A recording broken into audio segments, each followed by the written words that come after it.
et qui ne font point partie des villes de ces nations-ci. Mais dans les villes de ces peuples dont l'Éternel, ton Dieu, te donne le pays pour héritage, tu ne laisseras la vie à rien de ce qui respire. Car tu dévoueras ces peuples par interdit, les Hétiens, les Amoréens, les Cananéens, les Phéréziens, les Héviens et les Jébusiens, comme l'Éternel, ton Dieu, te l'a ordonné, afin qu'ils ne vous apprennent pas à imiter toutes les abominations qu'ils font pour leur Dieu, et que vous ne péchiez point contre l'Éternel, votre Dieu. Si tu fais un long siège pour t'emparer d'une ville avec laquelle tu es en guerre, tu ne détruiras point les arbres en y portant la hache, tu t'en nourriras et tu ne les abattras point. Car l'arbre des champs est-il un homme pour être assiégé par toi?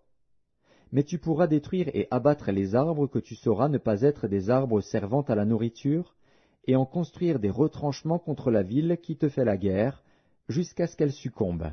Deutéronome, chapitre 21.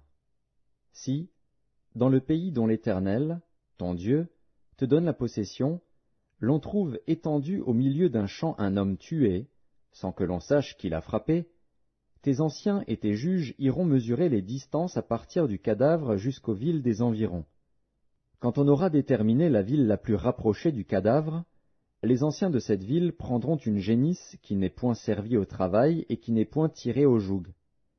Ils feront descendre cette génisse vers un torrent qui jamais ne tarisse, et où il n'y ait ni culture ni semence. Et là, ils briseront la nuque à la génisse dans le torrent. Alors s'approcheront les sacrificateurs, fils de Lévi, car l'Éternel, ton Dieu, les a choisis pour qu'ils le servent et qu'ils bénissent au nom de l'Éternel, et ce sont eux qui doivent prononcer sur toute contestation et sur toute blessure. Tous les anciens de cette ville la plus rapprochée du cadavre laveront leurs mains sur la génisse à laquelle on a brisé la nuque dans le torrent. Et prenant la parole, ils diront, « Nos mains n'ont point répandu ce sang et nos yeux ne l'ont point vu répandre.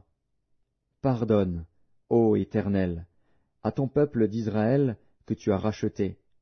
N'impute pas le sang innocent à ton peuple d'Israël, et ce sang ne lui sera point imputé. Ainsi, tu dois faire disparaître du milieu de toi le sang innocent, en faisant ce qui est droit aux yeux de l'Éternel.